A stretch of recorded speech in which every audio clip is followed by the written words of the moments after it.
And on his way to a rally where he would meet with thousands of untested people in an enclosed space, Trump explained his plan like this. We're ordering a lot of different elements of medical. As you know, they're working as rapidly as they can on a vaccine for the future. And with that, I think I can head out. You think you can head out? I'm not sure, because you didn't tell us anything. He said we're ordering different elements of medical, which I guarantee you he thinks is fire, earth, wind, and water. I mean, how could this possibly end well for us? Trump put Mike Pence in charge. Mike Pence! Like, I don't know what Mike Pence's plan is, but it's probably the same as that guy who had to get Avion water for Fire Fest. No, my grandmother was right, Colin. She warned me. I remember she used to sit me down and rock back in her chair, and she'd say, "Baby, you listen to me good.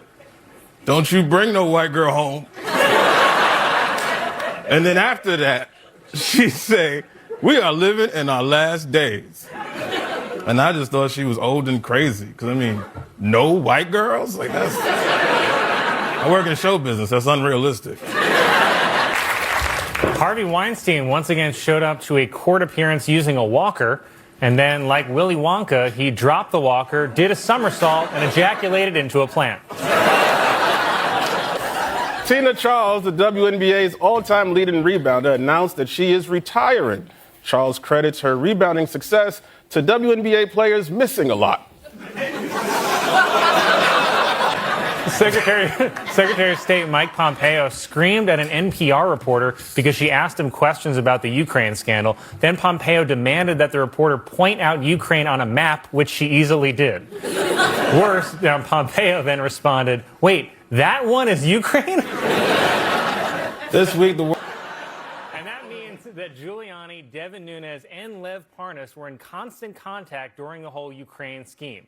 I'm just impressed these geniuses were able to come up with a plan at all. Usually when people with their mental capacity team up, all they do is talk about different kinds of shrimp.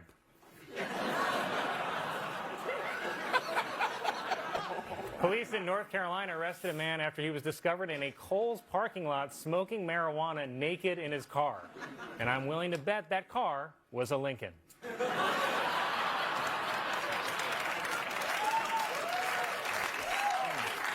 The wife of John Schnattner, the founder of Papa John's, has filed for divorce because marriage is a lot like Papa John's pizza. It only seems like a good idea when you're drunk and alone.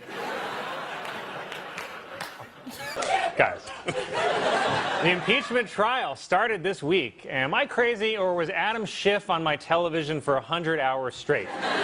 Even when I turned the TV off, there was still an outline of him burned into the screen. Too real? Health Secretary RFK Jr., seen here showing how vaccines turn you gay,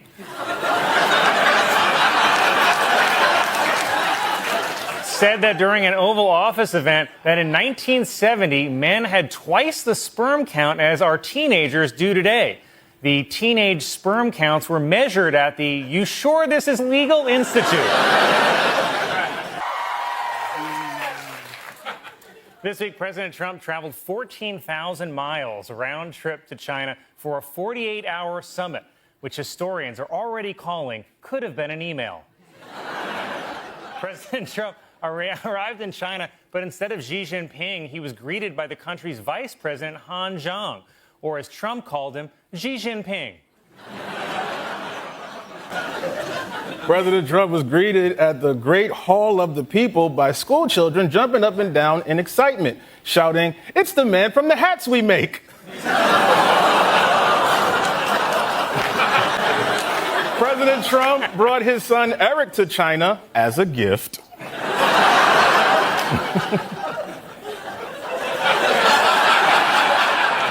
This week, CIA Director John Ratcliffe traveled to Cuba, which has run out of oil and is experiencing massive blackouts. We sent the CIA director because the FBI guy is also experiencing massive blackouts. U.S. and Chinese authorities conducted a joint operation to arrest members of a drug smuggling ring. So great work, Agents Carter and Lee. Cole Thomas Allen has pleaded not guilty to attempting to assassinate the president, a crime which carries a maximum penalty of life in prison. He could also be charged with trying to kill the vice president, which carries a maximum penalty of a full pardon.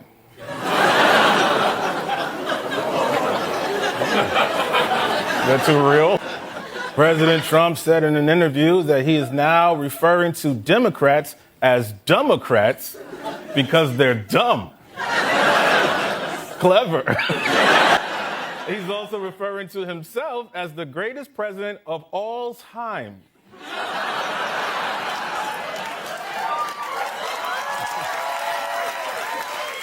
According to a senior official, President Trump keeps a letter in the Resolute Desk addressed to Vice President JD Vance in the event he dies or is assassinated. The letter reads simply, "I wish it had been you." President Trump has rejected Iran's latest demands to end the war, including recognition of Iranian sovereignty over the Strait of Hormuz and U.S. war reparations. You want reparations from America? Get in line, honey. Yeah.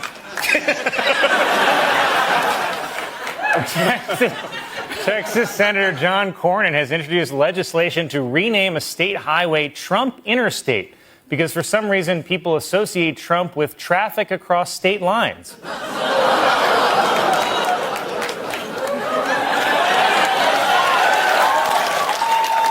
Conservative political figure Carrie Lake has been appointed by President Trump to be the next ambassador to Jamaica. Lake says her top priority will be to convert reggae to reg straight.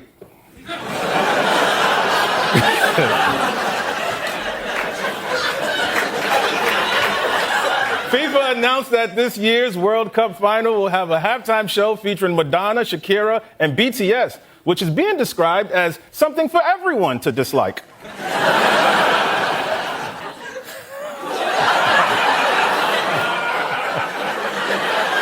Mattel has introduced a new Barbie that has autism. Now it's going to feel wrong when I have sex with it.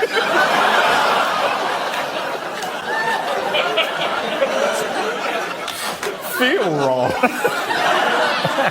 A new study finds that the average length of an erect penis in the country is 6.34 inches. Oh boy, that means I'm only 6 inches below average. Now I just have to figure out how to get erect. I like that as a challenge for you. Michael B. Jordan won Best Actor for his role in the vampire movie Sinners. A black vampire is just like a white vampire, except the only thing it sucks dry is the welfare state.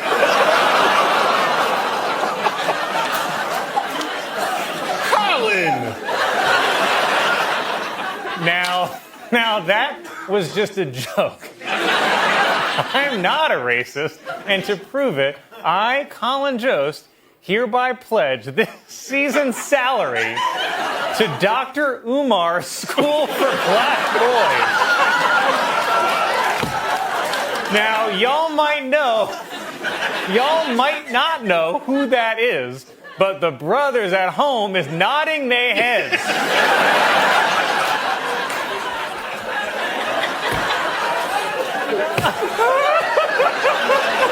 No one in our white audience understands.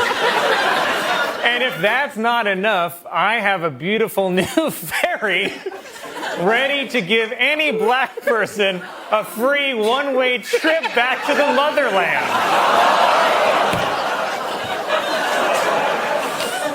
Oh. I would have ended it at the Dr. Umar thing. A new study suggests that men are less likely to suffer from erectile dysfunction if they drink grape juice, which explains why my boyfriend is always rock hard.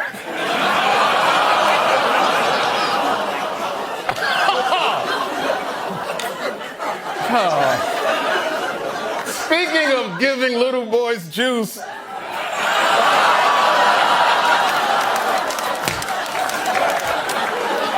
you're a terrible person. The movie Michael won the box office again this weekend, and since a few members of the Jackson family are actually in the audience tonight, I wanted to take a moment to tell everybody what I really think. Michael Jackson did nothing wrong. He was right to molest all those kids. And they were lucky. I would have paid him to do it. And I did. That's right. When I was 10 years old, Michael Jackson molested me. And the only thing it gave me was a fetish for middle-aged white women. That is not why I have that.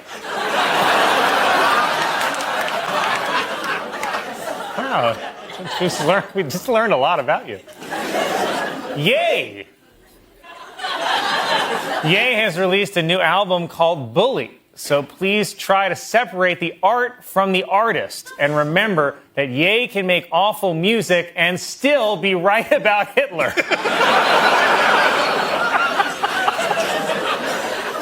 Now that joke is offensive to everybody. And to apologize, I'd like to sacrifice the most important thing in my life. My beautiful, award-winning, world-famous hair.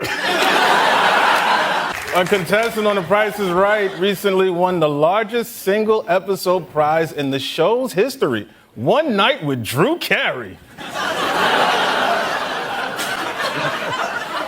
Researchers studying the 59,000-year-old teeth of a Neanderthal believe they found the first evidence of an attempt to fill a cavity.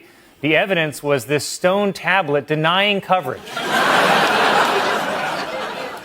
Happy birthday to music legend Stevie Wonder, who this week turned... Stevie Wonder, who this week turned 76 and received his favorite birthday gift, another handful of diamonds.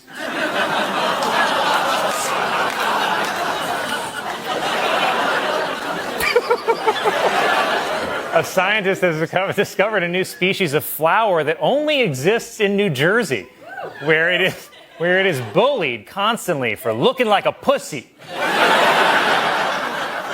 Donald Trump is the worst person to possibly ease people's fears. Trump's whole thing is that he whips arenas into a frenzy of anger and bloodlust. Hoping Trump can calm people down is like hoping cocaine can fight insomnia. This week marks the 40th anniversary of the modern NBC Peacock logo, which debuted in 1986. And if that peacock could talk, I bet it'd say, Bill Cosby raped me.